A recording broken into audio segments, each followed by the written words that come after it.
गौरी गणेशनम आवाहनम गौरी गणेशाय नमो नमः। वक्रतुंड महाकाय सूर्यकोटि संप्रभा ज्ञान कुरु मय देव शुभ कार्येषु सर्वदा। जय जय श्री गणेशाय नमो नमः। त्वमेव माता च पिता त्वमेव बंधु सखा त्वमेव विद्याधरणं त्वमेव सर्व मम देवम देव। जय महादेव तुम्हें सदा जय जयकार हो। जय जय महादेव तुम्हें सदा जय जयकार हो। महादेव तुम्हें सदा जय जयकार हो। महादेव तुम्हें सदा जय जयकार हो। महादेव तुम्हें सदा जय जयकार हो। जय भोलेनाथ महादेव तुम्हें सदा जय जयकार हो। गुरुर्ब्रह्मा गुरुर्विष्णु गुरुर्देवो महेश्वरा गुरुर्साक्षात् परब्रह्म तस्मै श्री गुरुवे नमः।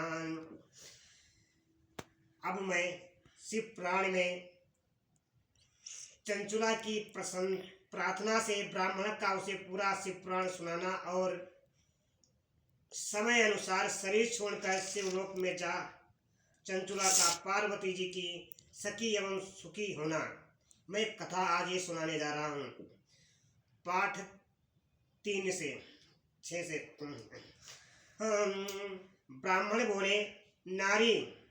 ब्राह्मण बोले नारी सौभाग्य की बात है कि भगवान शंकर की कृपा से शिव पुराण की इस वैराग्य कथा को सुनकर तुम्हें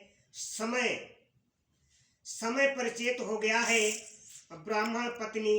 ब्राह्मण पत्नी तुम डरो मत, भगवान शिव की शरण में जाओ। शिव की कृपा से सारा पाप तत्काल नष्ट हो जाता है।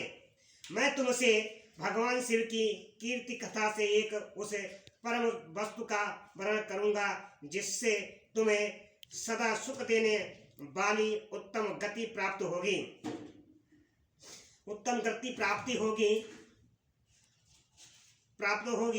शिव की उत्तम कथा सुनने से ही तुम्हारी बुद्धि इसी तरह पश्चाताप से युक्त एवं शुद्ध हो गई या साथ ही तुम्हारे मन में विषयों के प्रति वैराग्य हो गया है। पश्चाताप ही पाप करने वाले पापियों के लिए सबसे बड़ा प्रायश्चित है।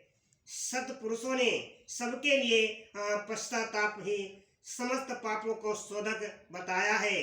पश्चाताप से ही पापों की शुद्धि होती है। जो पश्चाताप करता है वही वास्तव में पापों का प्रायश्चित करता है, क्योंकि सत्पुरुषों ने समस्त पापों की शुद्धि के लिए जैसे प्रायश्चित का उपदेश किया है वह सब पश्चाताप संपन्न हो जाता है। जो पुरुष विधि पूर्वक प्रायश्चित करके निर्भय हो जाता है पर अपने कुकर्म के लिए पश्चाताप नहीं करता, उसे प्रायः उत्तम गति नहीं प्राप्त होती।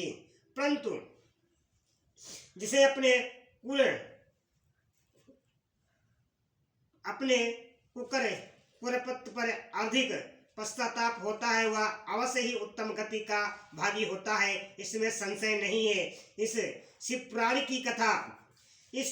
की कथा सुनने से जैसी चित्त शुद्धि होती है वैसे दूसरे उपाय से नहीं होती। जैसे दर्पण साफ करने पर निर्मल हो जाता है, उसी प्रकार इस शिव पुराण की कथा से चित्त अत्यंत शुद्ध हो जाता है, इसमें संशय नहीं है। मनुष्यों के शुद्धि चित्त में जगदम्बा पार्वती सहित भगवान शिव विराजमान रहते हैं। इससे वह शुद्धात्मा पुरुष श्री शंभ और सदाशिव के पद को प्राप्त होता है। इसी उत्तम कथा का श्रवण समस्त मनुष्यों के लिए कल्याण का बीज है। अतः यथोचित जय जय भोलेनाथ तुम्हें सदा जय जयकार हो। महादेव भोलेनाथ तुम्हें सदा जय जयकार हो। महादेव तुम्हें सदा जय जयकार हो।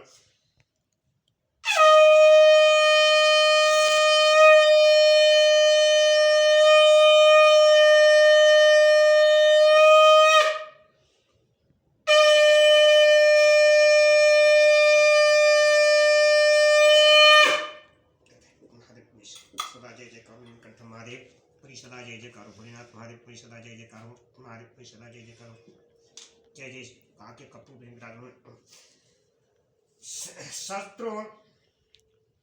शास्त्रों तक मार्ग से भी इसकी आराधना अथवा सेवा करनी चाहिए। यह भव बंधन रूपी रोग का नाश करने वाली है। भगवान की शिव कथा सुनकर फिर अपने हृदय में उसका मनन एवं निध्यासन करना चाहिए। इससे पुण्याता चित्त शुद्धि हो जाती है। चित्त शुद्धि होने से महेश्वर की भक्ति अपने दोनों पुत्रों ज्ञान और वैराग्य के साथ निश्चय ही प्रकट होती है। तपश्चात महेश्वर के अनुग्रह से दिव्य मुक्त प्राप्त होती है, इसमें संशय नहीं है। जो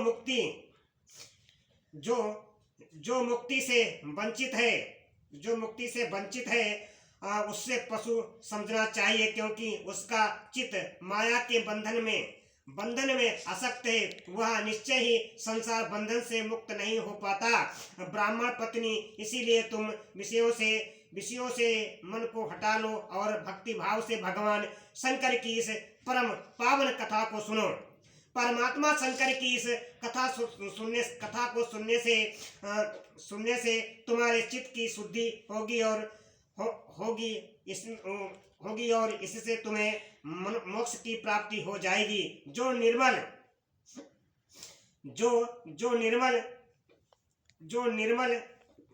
भगवान शिव के चरण बिंदों का चिंतन करता है, उसकी एक ही जन्म में मुक्ति हो जाती है। यह मैं तुमसे सत्य सत्य कहता हूँ। सूत जी कहते हैं कि सौनक, इतना कहकर विश्रेष्ठ शिव भक्त ब्राह्मण चुप हो गए। उनका हृदय करुणा से अर्ध हो गया था। वह शुद्ध चित्त महात्मा भगवान शिव के ध्यान में मग्न हो गए। तदंतर विदुर की पत्नी चंचुला मन ही मन प्रसन्न हो उठी और ब्राह्मण का उक्त उपदेश सुनकर उसके नेत्रों में आनंद के आंसू छलक आए थे। वह ब्राह्मण पत्नी चंचुला हर्ष से भरे हृदय में उन श्रेष्ठ ब्राह्मण के दोनों चरणों में गिर पड़ी और हाथ जोड़कर बोली कि मैं कृतार्थ हो गई। तपश्चात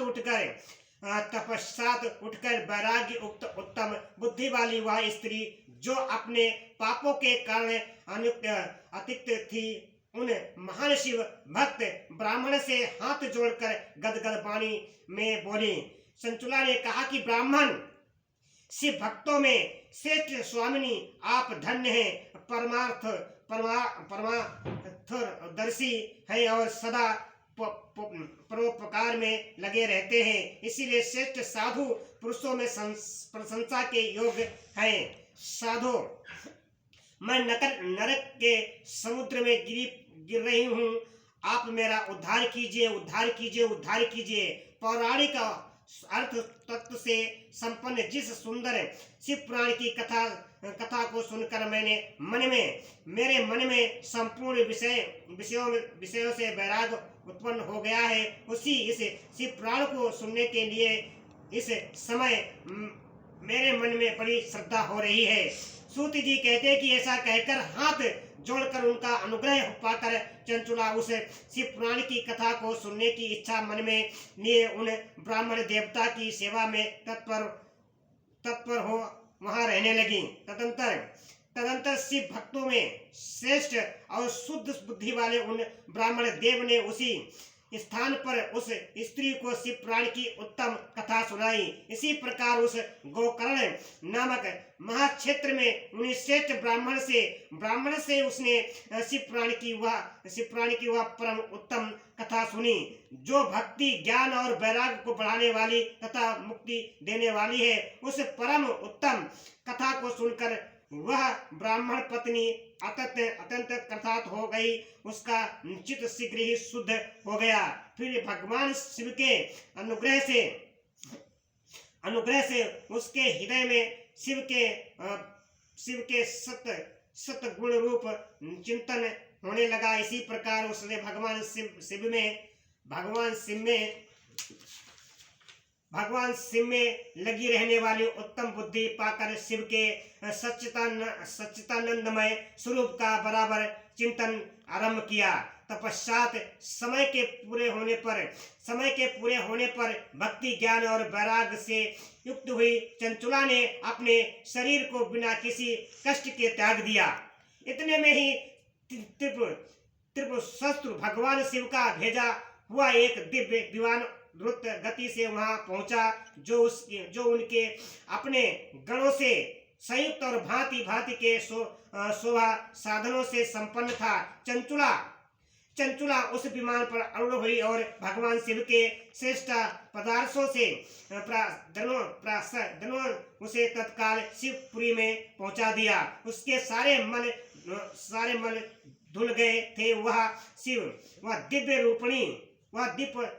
रूप धारिणी दिव्य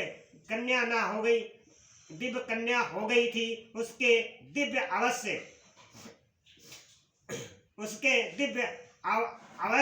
उसकी शोभा बढ़ाते थे।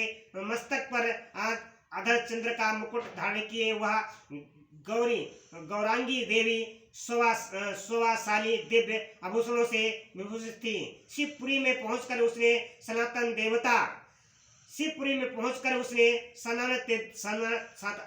देवता त्रिनेत्रधारी महादेव जी को देखा। सभी मुख देवता उनकी सेवा में खड़े थे। गणेश भृंगी नंदेश्वर तथा भद्रेश्वर आदि उनकी सेवा में उत्पन्न भक्ति भाव से उपस्थित थे। उनकी अंग कांति करोड़ों सूर्य के समान प्रकाशित हो रही थी। कंठ में नील चिन्ह शोभा पाता था। 5 मुख और प्रत्येक मुख में 3 नेत्र थे। मस्तक पर आदर चंद्राकार मुकुट शोभा देता था। उन्होंने अपने वाम अंग में भाग में गौरी देवी को बिठा रखा था, जो विद्युत पुत्र के समान प्रकाशित थी। गौरीपति महादेव जी की कांति कपूर के समान गौर थी। उनका सारा शरीर श्रेष्ठ भस्म से भासित था। शरीर में श्रेष्ठ वस्त्र शोभा पा रहे थे। इसी प्रकार परम उज्ज्वल भगवान शंकर का दर्शन करके वह ब्राह्मण पत्नी चंचुला बहुत प्रसन्न हुई। अत्यंत प्रीति युक्त होकर उसने बड़ी उतावली के साथ भगवान को बराबर प्रणाम किया। फिर हाथ जोड़कर वह बड़े प्रेम आनंद और संतोष से युक्त और विनीति भाव से खड़ी हो गई। उसके नेत्रों में आनंद साधुओं की आवली धारा बहने लगी तथा संपूर्ण शरीर में रोमांच हो गया। उस समय भगवती पार्वती और भगवान शंकर ने उसे बड़ी करुणा के साथ अपने पास बुलाया और सौम्य दृष्टि से उसकी ओर देखा। पार्वती जी ने तो दिव्य रूपधारिणी विदुग प्रिया चंचुला को प्रेम पूर्वक अपनी सखी बना लिया। वह उस परमानंदो घन ज्योति स्वरूप सनातन धाम में अविचल निवास कर पाकर दिव्य सौख्य से संपन्न हो अच्छे सुख का अनुभव करने लगी। जय जय बोला तुम सदा, जय जय करो महादेव तुम सदा, जय जय करो, जय जय महादेव तुम सदा, माता गौरा पाली तुम सदा, जय जय करो महादेव तुम सदा, जय जय करो नीलकंठम महादेव तुम सदा। हर हर महादेव शंभु अविनाशिनी मंगलकारी नमोस्तुते। कपूर गौरम करुणामुतारम संसारे सारम भुजगेन्द्रहारम सदा वसंतम हृदयारविंदे भवम भवानी सहितम नमामि। हर हर महादेव तुम्हारी सदा जय जयकार हो। हे भोलेनाथ महादेव भोले शंभु तुम्हारी सदा जय जयकार हो। जय जय शिव शंभु महादेव तुम्हारी सदा जय जयकार हो। नीलकंठम महादेव ओम नमः शिवाय, ओम नमः शिवाय। हर हर महादेव तुम्हारी सदा जय जयकार भोलेनाथ।